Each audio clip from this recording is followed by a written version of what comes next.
தமிழில் முதல் பக்தி சேனல் சாய் டிவி.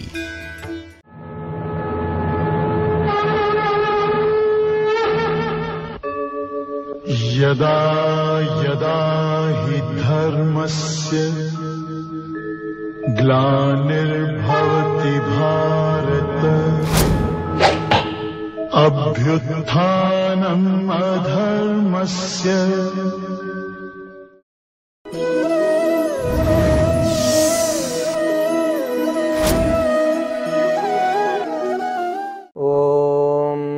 गणानान्त्वा गणपतिगुं हवामहे कविं कवीनामुपमश्रवस्तमं ज्येष्ठराजं ब्रह्मणां ब्रह्मणस्पत आनशृण्वन्नोतिभिः सेदसादनम् ॐ महागणाधिपतये नमो नमः। ॐ प्रपन्नपारिजाताय तोत्रवेत्रैकपाणये ज्ञानमुद्राय कृष्णाय गीतामृतदुहे नमः।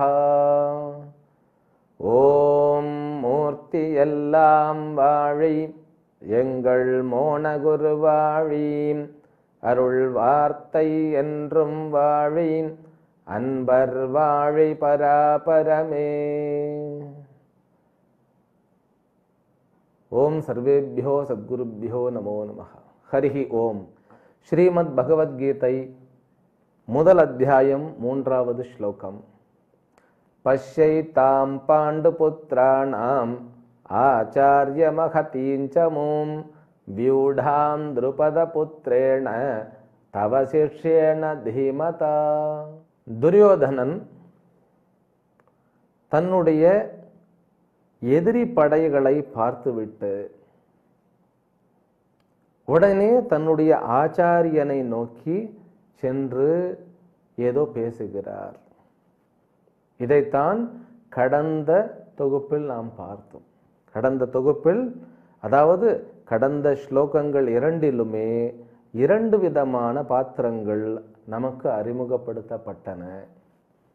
முதல் பாத்திரம்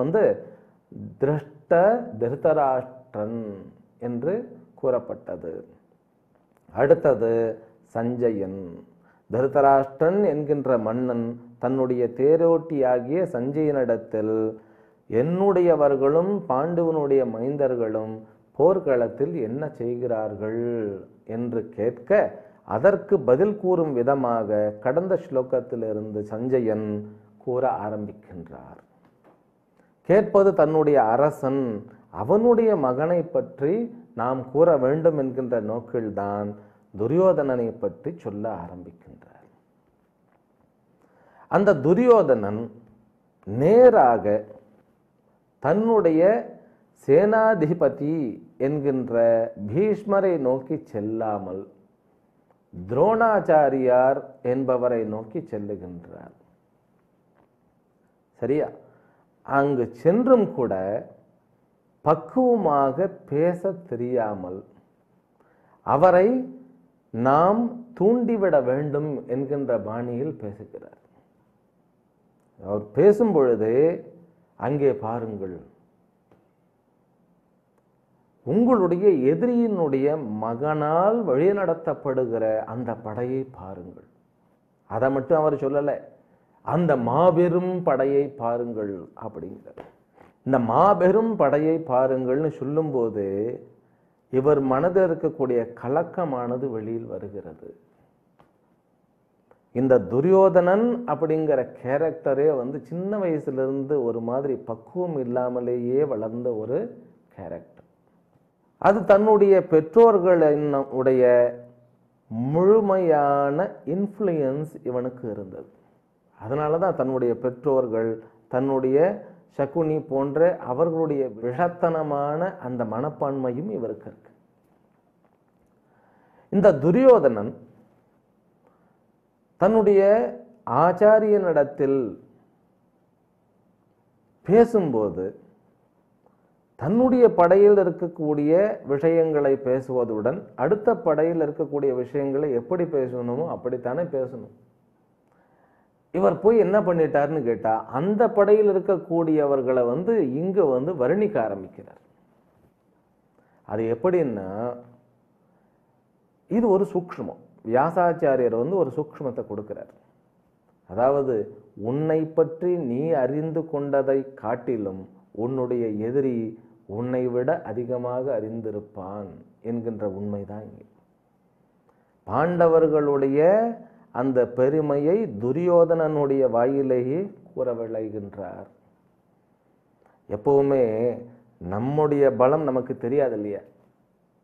எப்ப பார்த்தாலும் எதிரியை பத்தி நினைச்சுக்கிட்டே இருக்கிறவனுக்கு எதிரியினுடைய கொஞ்சமான பலமாக இருந்தாலும் அது பெருசா தெரியும். அப்படித்தான் 11 அக்ரோணி அல்லது அக்ஷௌகிணி என்று கூறப்படுகின்ற அளவில் மிகப்பெரிய படை துரியோதனோடது. அங்கு 7 அக்ஷௌகிணி தான், 7 அக்ரோணி தான். அந்த படை இவருக்கு பெருசா தெரியாது. அப்புறம் அது மட்டும் இல்லாம அவர்களை பத்தி இவர் வர்ணிக்க ஆரம்பிக்கிறார்.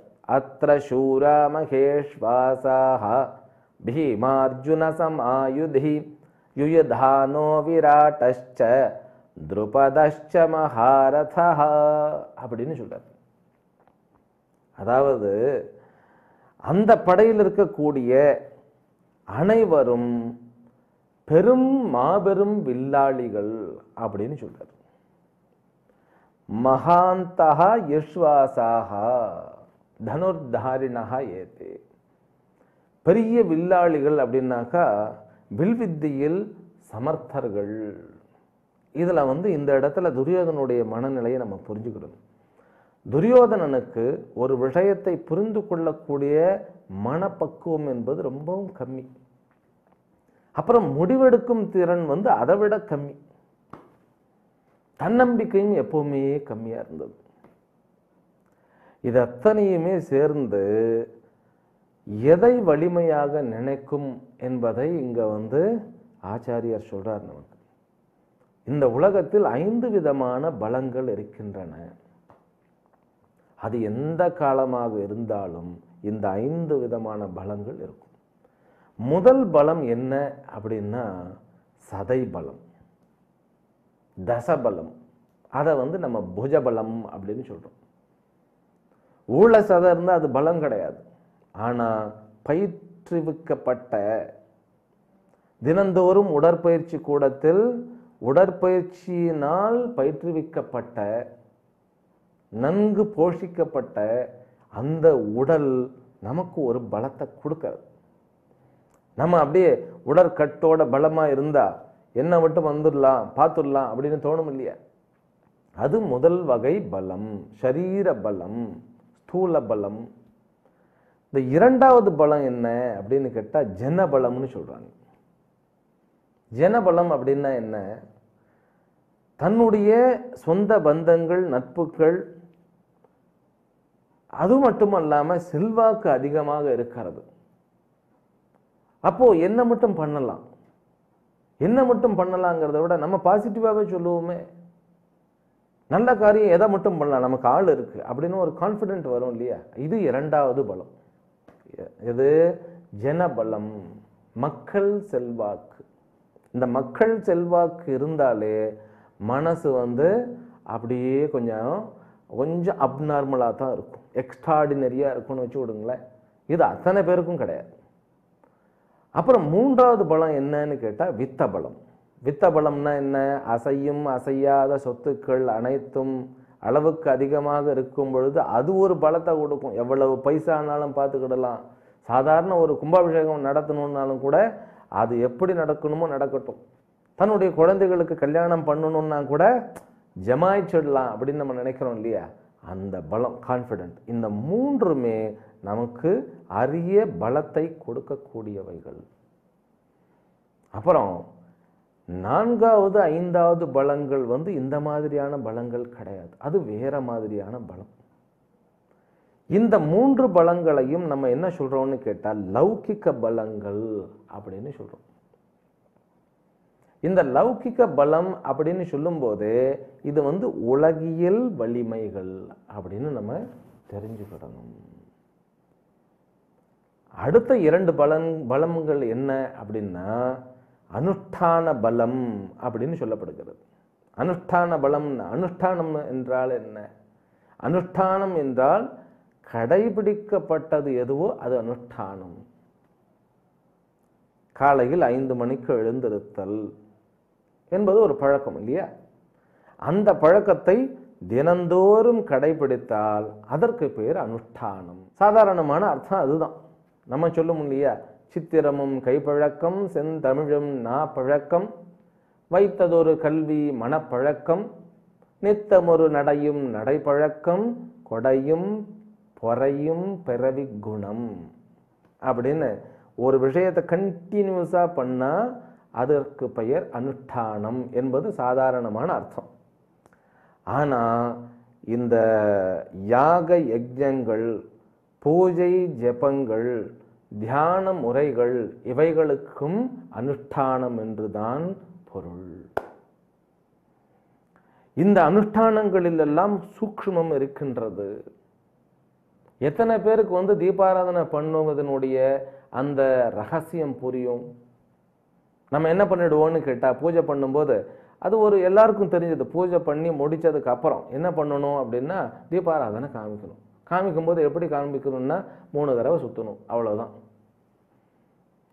அந்த 3 தடவை சுற்றும் போது என்ன பண்ணணும், என்ன மாதிரியான பாவனை இருக்கணும், என்னத்தை புரிந்து கொண்டு நாம் செய்ய வேண்டும் அப்படிங்கிறதுலாம் நமக்கு தெரியுமான்னு தெரியாது. நிறைய பேருக்கு தெரியாது. சின்ன சின்ன விஷயங்கள்லயே நிறைய குழப்பங்கள். விளக்கு ஏற்றணும்னா எந்த பக்கம் ஏற்றுறது?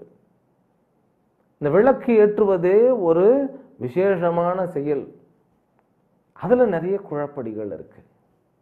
தேங்காய் உடைப்பது எதற்காக? அழகு குத்துவது எதற்காக? இதெல்லாமே விஷயம், சின்ன சின்ன விஷயங்கள்ல நிறைய குழப்பங்கள் இருக்கு. சடங்கு என்பது எதற்காக? சடங்கு என்றால் சில செய்கைகள். இந்த சடங்குகளுக்கு உயிர் கொடுப்பது அதை வழிநடத்தி செய்பவர் தான். இது புரியணும் நமக்கு. அது சடங்கு என்பது சடங்கா பார்த்தா சடங்கு தான். ஆனா அதை உள்ளுக்குள் நம் பெரியவர்கள் எல்லாம் ஒரு விஷயத்தை செய்யணும்னாக்கா அது உள்ளுக்குள்ள ஒரு மாற்றத்தை ஏற்படுத்தும் என்பதை புரிந்து கொண்டுதான் இதெல்லாம் செய்ய வைத்திருக்கிறார்கள். இது விஞ்ஞான ரீதியாக புரிய வைத்தால்தான் இப்பொழுது ஏற்றுக்கொள்ளப்படுகிறது இல்லையா?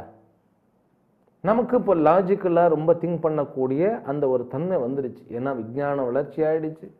அந்த காலத்துல மொபைல் கிடையாது, அந்த காலத்துல கேமரா கிடையாது, அந்த காலத்துல எந்த ஒரு தொழில்நுட்ப கருவிகளும் கிடையாது. இருந்தாலும் அவர்கள் நிம்மதியாக இருக்க முடிந்தது. ஆனா இந்த தொழில்நுட்பங்கள் எல்லாம் நம்ம குறை சொல்லவும் முடியாது. இதெல்லாம் வாழ்க்கையினுடைய தேவைகள். ஆனால் இதற்கு மேலும் சில விஷயங்கள் இருக்கின்றன என்பதை புரிந்து கொள்வது நம்முடைய கடமையாகும். ஏன்னா நம்ம பெரியவர்கள் எல்லாம், வெளிநாட்டவர்கள் எல்லாம் காட்டு மிராண்டிகள் போன்று சுற்றி கொண்டிருந்த சமயத்திலேயே ஆழ்ந்த ஆன்மீகத்தினுடைய முன்னேற்றம் என்ன, வாழ்க்கை என்றால் இவ்வளவுதான் என்பதை வகுத்து கொடுத்திருக்கிறார்கள். எல்லாருக்கும் புராணத்தை கதையாதான் தெரியும். ஆனால் அந்த ஒவ்வொரு கதையிலும் ஒவ்வொரு சூக்ஷ்மங்கள் நமக்கு ஏற்படுத்தப்பட்டிருக்கின்றன, கொடுக்கப்பட்டிருக்கின்றனங்கிறது நமக்கு புரியாது. அப்ப நம்முடைய முயற்சி என்னவா இருக்கணும்னு கேட்டா, முதல்ல நம்ம பெரியவர்கள் கொடுத்தது என்ன, அதனுடைய பின்புலம்னு சொல்லுவோம் இல்லையா, அதனுடைய ரகசியம் என்ன, அதை புரிஞ்சுக்கிடணும். அதற்கு முயற்சி செய்யணும் இல்லையா? அந்த முயற்சி தான் இப்ப நம்ம சொல்லக்கூடிய இந்த கீதையினுடைய முயற்சி. ஒவ்வொரு சின்ன விஷயத்திலும் பெரிய ரகசியங்கள் அடங்கி இருக்கின்றன. எதிர்காலத்தில் வருகின்ற ஒவ்வொரு தொகுப்பிலும் ஒவ்வொரு விஷயமாக நாம் அலசி ஆராய்வோம். கண்டிப்பா அதை நான் சொல்லுவேன். அனுஷ்டானம் அப்படின்னாலே அது அதிருஷ்டம் பேஸ்ட். அதிருஷ்டம்னாக்கா நம்மளால காண முடியாத ஆனால் உணர்ந்து கொள்ள முடிகிற பலன்கள் சம்பந்தப்பட்டது. இப்ப பூஜை பண்ணினா ஒரு சக்தி கிடைக்குது, ஒரு பலன் கிடைக்குது. ஆனா அது கண்ணால காண முடியாது, உணர முடியும். அதே போல ஜெபம் பண்ணினா ஒரு பலன் கிடைக்குது, அது கண்ணுல பார்க்க முடியாது, நம்மளால உணர முடியும். நம்ம நம்பிக்கையுடன் செய்யும் பொழுது நமக்கு நம்முடைய வாழ்க்கையில் இருக்கக்கூடிய முன்னேற்றங்களே அதற்கு சாட்சியாக அமையும். அதனால தான் இந்த அனுஷ்டான பலம் என்பதும் ஒரு பலமாக நம் பெரியவர்கள் சொல்லியிருக்கிறார்கள். அடுத்த பலம் என்ன அப்படின்னா ஆத்ம பலம். இந்த ஆத்ம பலம் அப்படிங்கிறத புரிஞ்சுக்கிடணும்னாக்க இன்னும் கொஞ்சம் நம்ம படிக்கணும். ஆனால் நான் சுருக்கமாக சொல்கிறேன். நான் யார் என்பதை உணர்ந்திருத்தல். இது ரமணரும் சொல்லியிருக்காரு. இதில் என்ன சுவாமிகளே பெரிய விஷயம் அப்படின்னா, நான் யார் என்பதை உணர்ந்து கொள்ள வேண்டும். ஆனால் இந்த உலகம் என்ன என்பதையும் புரிந்து கொண்டிருக்க வேண்டும். இந்த உலகத்திற்கும் எனக்கும் என்ன தொடர்பு என்கிறதையும் நம்ம புரிஞ்சுக்கிடணும். அப்போ நான் யாருன்னா எனக்கு தான் தெரியுமே சார் நான் யாருன்னு. நான் இன்னாருடைய பையன், இந்த இடத்தில் பிறந்தவன், எங்கே போனாலும் இதுதானே கேட்கப்படுகிறது. இப்போ நம்ம ஏதாவது ஒரு ஃபார்ம் ஃபில்லப் பண்ணணும்னாக்கா எடுத்தோடனே கேள்வி, பிறந்த தேதி என்ன, உங்களுடைய பெயர் என்ன, உங்களுடைய பால் என்ன. அது மட்டும் இல்லை, நீங்கள் எந்த மொழியை பேசுபவர், இதெல்லாம் வச்சு தான் இடப்படுறது. இதெல்லாம் எதற்காக கொடுக்கப்பட்டது? இந்த அத்தனை பயோடேட்டாவும் நாம் பிறந்த பொழுது நமக்கு கொடுக்கப்பட்டவைகள். யாரால் கொடுக்கப்பட்டவர்கள்னாக்கா பெற்றோர்களினாலும் சமுதாயத்தினாலும் நமக்கு கொடுக்கப்பட்ட இந்த ஐடென்டிஃபிகேஷன் சொல்லுவாங்க. ஐடென்டிட்டின்னா என்ன அப்படின்னு கேட்டா, மற்றவர்களுக்கு நம்மை குறித்து விவகாரம் செய்வதற்கு வசதியாக இருக்கும். இப்போ நம்முடைய பெற்றோர்கள் 4 குழந்தைகள் இருந்ததுன்னாக்கா அவர்களுக்கு 4 குழந்தைகள் இருக்கும்பொழுது நம்பர் 1, நம்பர் 2, நம்பர் 3ன்னா வைப்பா. அவர்கள் தன்னுடைய குழந்தையை நான் பாசமாக கூப்பிடணுங்கிறதுக்காக ஒரு பெயர் வைக்கிறார்கள். ஆனால் அதுதான் என்னுடைய ஐடென்டிட்டி அப்படின்னு நம்ம வாழ்க்கையை தொடர்ந்து அதிலேயே நம்ம வாழ ஆரம்பிச்சு விடுவோம் இல்லையா? தப்பு இல்லை. ஆனால் உண்மையான ஐடென்டிட்டி என்ன அப்படிங்கிறதையும் நாம் புரிஞ்சுக்கணும் இல்லையா? அப்போ இந்த ஆத்ம பலம் அப்படிங்கிறது என்னன்னா, உண்மையாக நான் யார், சரியா? அப்புறம் இந்த உண்மையான உலகம் என்பது என்ன? ஏதோ மாறிக்கிட்டே இருக்கு, இந்த சரீரமும் மாறிக்கிட்டே இருக்கு. ஆனாலும் கூட இந்த உலகம் என்பது, இந்த சூரியன் எப்போ பார்த்தாலும் எரிஞ்சுக்கிட்டே இருக்கு, நதி ஓடிண்டே இருக்கு. இவைகளுக்கெல்லாம் எங்கிருந்து தான் பலம் வருது? இந்த சூக்ஷ்மங்களை புரிந்து கொள்வது ஆத்ம பலம். தன்னுடைய சூக்ஷ்மங்களையும் இந்த உலகத்தினுடைய சூக்ஷ்மங்களையும் புரிந்து கொள்வது ஆத்ம பலம். அதைத்தான் சுவாமிகளை விஞ்ஞானமும் சொல்றது. சயின்ஸ் அதை தானே படிக்கிறோம் நம்ம. அப்படின்னா அங்கதான் விஷயம் நாம் புரிந்து கொள்ள வேண்டியது இருக்கிறது. சயின்ஸ் அவர்கள் பெருமுயற்சி எடுத்துக்கொண்டு செய்து கொண்டுதான் இருக்கிறார்கள். ஆனால் அந்த சயின்ஸ் எவ்வளவுதான் பண்ணினாலும் கூட அது ஒரு அளவில் இது கிராசிஃபிகேஷன் அப்படின்னு சொல்லுவாங்க ஆங்கிலத்தில். அதாவது சூக்ஷ்மமான விஷயங்களை தூளமாக்கும் பொழுதுதான் நம்மளுடைய மனசுக்கு புரியும். ஆனா இந்த மனசுக்கும் புத்திக்கும் ஒரு அளவு இருக்கிறது. அந்த அளவுக்குட்பட்ட தன்மையை நம்ம கடக்கணும்னாக்கா நமக்கு சாஸ்திரத்துடைய உதவி தேவைப்படும். கண்டிப்பா இந்த விஞ்ஞானம் வளர்ந்து கொண்டே இருக்கும், அது நமக்கு பெருமையும் கூட. ஆனாலும் மெய்ஞானம் என்பது விஞ்ஞானத்தினுடைய அதாவது அஸ்திவாரமாக இருக்க வேண்டும். அப்பொழுது நம்மால் விரைவில் அணுக முடியும். முதல்ல ஆன்மீகம் வேற, இல்லற வாழ்க்கை வேறன்னு நினைக்கிறதே தவறு. ஆன்மீகம் வேறு, இல்லற வாழ்க்கை வேறு என்பது வேதத்தில் சொல்லப்படலை. ஆனா ஆன்மீகத்திற்கு சில தகுதிகள் தேவை என்பதுதான் சொல்லப்படுகிறதே ஒழிய, அந்த தகுதிகளும் உலகியல் பொருள்களுடன் சேர்ந்துதான் நமக்கு வேண்டும்.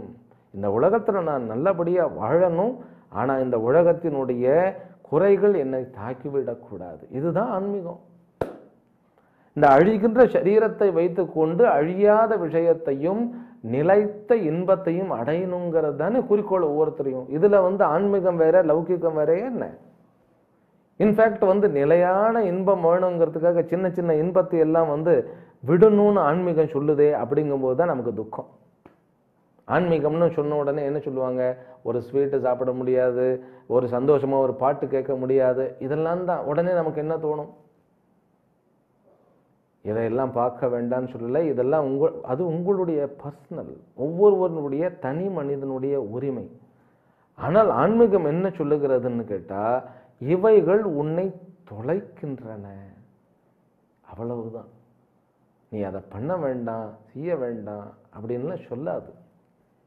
இவைகளில் உன்னை நீ தொலைத்து விடாது, ஏன்னா இவைகள் அளவுக்குட்பட்டவைகள் அப்படின்னு ஒரு ஜாகிரத தன்மையை தான் கொடுக்கிறது. உனக்கு தேவை நிலையான, அதாவது நிலைத்த சந்தோஷம். உன்னுடைய ஃபேமிலிக்கும் நிலைத்த சந்தோஷம் தான் வேணும். ஆன்மீகத்தினுடைய உண்மையான நோக்கம் என்னன்னு கேட்டால் நிலைத்த ஆனந்தம். அதற்காக அப்படியே கற்பனை பண்ணிட்டு தியானம் பண்ணிட்டு இருக்கணுமா அப்படின்னா அதுவும் இல்லை. ப்ராக்டிக்கலாக யோசி, தீர விசாரி, ஆராய்ச்சி பண்ணு, கொஞ்சம் படி. நமக்கு இந்த சின்ன வயசுலேருந்தே படிப்புங்கிறத ஒரு கசப்பான மருந்துன்னு சொல்லி நம்ம இந்த சொசைட்டி உருவாக்கிடுறது. அவர்கள் மேலேயும் தப்பு கிடையாது. ஏன்னா சின்ன வயசுல வீட்டில் இருந்து ஸ்கூலுக்கு போகும்போது ஒவ்வொரு குழந்தையும் சந்தோஷமாகவா போகிறது? நம்ம வீட்டில இருந்து நம்மளை துரத்துறாங்களோ அப்படிங்கிற ஒரு பயம், நம்ம எங்க பெற்றோர்களுக்கு பிடிக்காம போயிட்டோமோ அப்படிங்கிற ஒரு உணர்ந்து கொள்ளுதல், இதெல்லாம் தான் கொண்டு போய் ஸ்கூல்ல சேர்க்கும்போது நமக்கு ஏற்படுத்தப்படுகிறது. அப்புறம் அங்கே ஒரு டார்கெட், அது சம்பந்தமே இல்லாத ஒரு டார்கெட் ஃபிக்ஸ் பண்ணும்போது நமக்கு படிப்பே ஒரு சுமை அப்படிங்கிற ஒரு மனப்பான்மை ஏற்பட்டுடுது. இப்போ ஆன்மீகம் என்றால் படித்து புரிந்து கொள்ள வேண்டியது நிறைய இருக்கிறதுன்னு நான் சொல்லும் பொழுது, படிப்பெல்லாம் எதுக்கு சுவாமிகளை, அமைதியாக இருக்கணும், ஆனந்தமாக ஆசிரமத்தில் உட்காந்துக்கிட்டு அப்படியே இயற்கையை ரசிச்சுக்கிட்டு நதி ஓடிக்கிட்டு இருக்கணும். அப்புறம் அங்கே மரங்கள், மலைகள், மடுக்கள், இதெல்லாம் ரம்மியமான சூழ்நிலை, இது இருந்தாலே போதும். அதுதான் ஆசிரமம், அதுதான் ஆன்மீகம். அப்படி கிடையாது. ஆன்மீகம் என்பது நாம் படித்து புரிந்து கொள்ள வேண்டும். இந்த படிப்புங்கிறதே கஷ்டமான ஒன்று கிடையாது. அந்த காலத்துல எல்லாம் விளையாட்டுடன் கல்வி, அதுதான் விளையாட்டு வினையாகிறதுன்னு சொன்னாங்க. விளையாட்டு வினையாகிறதுன்னா அப்படியே விளையாட்டோட நல்ல கல்வி படிச்சுட்டா அவன் எதிர்காலத்தில் வினைத்திற்பம் உடைத்தவனாக மாறுகிறான் என்பதை சொல்லுவதற்கு தான் விளையாட்டு வினையாகும். ஆனா நம்ம அதை புரிஞ்சுக்கிறது, விளையாட்டுத்தனமா ஏதாவது பண்ணா வில்லங்கமா முடிஞ்சிடும் அப்படின்னு நாம் புரிஞ்சுக்கிறோம். அப்படி இல்லை. விளையாட்டு வினையாகும் அப்படின்னா விளையாட்டுத்தனமா அப்படியே ஒரு பாரம் இல்லாம, ஒரு மாதிரியான ஒரு சுமை இல்லாம, ப்ரெஷர் இல்லாம கற்றுக்கொள்ள வேண்டியதுதான் கல்வி. அது கற்றுக்கொள்ளவே அதுல ஒரு ஆனந்தம். என்னை பற்றி எனக்கு தெரிய தெரிய எனக்கு ஒரு தனிய ஆனந்தம் வரும். இந்த உலகத்தை பற்றி தெரிந்து கொள்ள தனிய ஆனந்தம் வரும். அதுதான் கல்வி. இது ஆன்மீகம். ஆன்மீகம்னு சொன்னா வாழ்க்கைன்னு தான் அர்த்தம். அதுதான் வாழ்க்கை. ஆன்மீகம் வேற, வாழ்க்கை வேற இல்லை. அப்படி அந்த இப்ப இருக்கக்கூடிய அந்த அர்த்தத்தை வச்சு பார்க்கும்போது லௌகிகம் என்பது வேறு, ஆன்மீகம் என்பது வேறு. ஆன்மீகம்னா ஏதோ விரக்தியா வெறுத்து போய் அப்படியே இருக்கிற அத்தனையும் கம்ப்ளைண்ட் பண்ணிட்டு இந்த உலகமே மாயை, மித்யா அப்படின்னு சொல்லிட்டு திரியறது ஆன்மீகம் கிடையாது. வாடியே பயிரை கண்ட போதெல்லாம் வாடினேன் அப்படின்னு ஒருத்தர் சொல்றார். புரிந்து கொள்வதில் தான் இருக்கிறது. அன்பு என்பதை சாஸ்திரம் எப்பொழுதும் மறுப்பதில்லை. அன்பு என்கின்ற பெயரில் நீ அடிமையாக மாறி அடுத்தவர்களையும் அடிமையாக்காதே. அதைத்தான் சாஸ்திரம் சொல்றது. சாஸ்திரத்தை நம்ம கரெக்டா புரிஞ்சுக்கிடணும். வாழ்க்கையை நம்ம பற்றி நாம் புரிந்து கொள்ள நமக்கு ஒரு சந்தோஷம் வரும். இந்த உலகத்தினுடைய உண்மையான சமாச்சாரத்தை புரிந்து கொள்ள நமக்கு ஒரு ஆனந்தம் வரும், தெளிவு வரும். அந்த தெளிவும் ஆனந்தமும் தான் ஆன்மீகம். அதனாலதான் இந்த தெளிவு என்பதுதான் ஞானம் என்று கூறப்படுகிறது. அதுதான் இந்த கடைசி பலம், ஆத்ம பலம். இந்த 5 பலங்களில் முதல் 3 பலங்கள் புற பலங்களை சார்ந்து இருக்கின்றன, புற பொருள்களை சார்ந்து இருக்கின்றன. அதனால் அவைகள் நிலைத்த ஆனந்தத்தை கொடுக்காது. ஆதிசங்கரர் பஜகோவிந்தத்துல மா குரு தன ஜன யவ்வன கர்வம் ஹரதி நிமேஷாத் கால சர்வம். ஏப்பா இந்த தனம் ஜனம் அப்புறம் என்னது உன்னுடைய உடல் பலம், இந்த 3 பலத்தையும் நம்பாதே. அதை நம்பி உன்னுடைய வாழ்க்கையை நீ நடத்தினேன்னாக்கா நீ ஏமாற்றப்படுவாய். ஏனென்றால் அது கால நாள் ஒரு க்ஷணத்தில் அழிக்கப்படுகின்ற தன்மையை உடைத்தது. மற்ற 2 பலங்கள் இருக்கு இல்லையா, அனுஷ்டான பலமும் அப்புறம் என்னது ஆத்ம பலமும். இந்த 2 பலங்களே பலம். அதை ஒருவன் அதை கிடைக்க பெற்று அதில் நிலை பெற்று இருப்பான் என்றால் இந்த பணம் இருந்தாலும் இல்லை என்றாலும் வாழ்க்கை நன்கு நல்ல விதத்தில் ஓடும். அதைத்தான் நம்ம புரிஞ்சுக்கிடணும். ஆனால் துரியோதனனுக்கு அந்த பலம் பெரிதாக தெரிகிறது. இந்த 3 பலத்தை மதித்து யார் செல்லுகிறாரோ அவர் வாழ்க்கைக்கு தகுதியற்றவர் ஆகிவிடுகிறார்.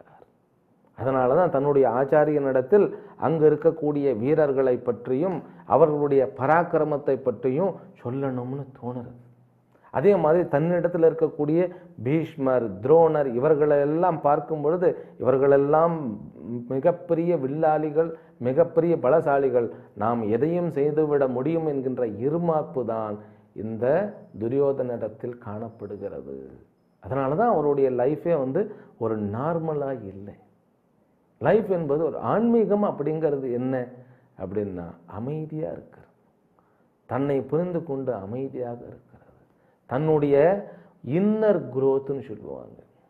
உள்முகமாக தன்னுடைய உள்முகம் அப்படின்னா தன்னுடைய உள் மனமும் புத்தியும் முழுமையான பரிணாமத்தை அடைவது தான் ஆன்மீகம். அதை நாம் அடுத்த தொகுப்பிலும் தொடர்வோம். எல்லாம் வல்ல இறைவனுடைய பேரருளாலும் அம்பிகையினுடைய திருவருளாலும் நம் அனைவருக்கும் அனைத்து விதமான சௌபாகியங்களும் லக்ஷ்மி கட்டாட்சங்களும் கிடைக்கப்பெற்று நாம் அனைவரும் வாழ்வாங்கு வாழ்ந்து இவ்வையகத்தில் நிறை நிலையை அடைய வேண்டும் என்கின்ற பிரார்த்தனையுடன் இந்த உரையை நிறைவு செய்கின்றேன். ஹரிஹி ஓம்.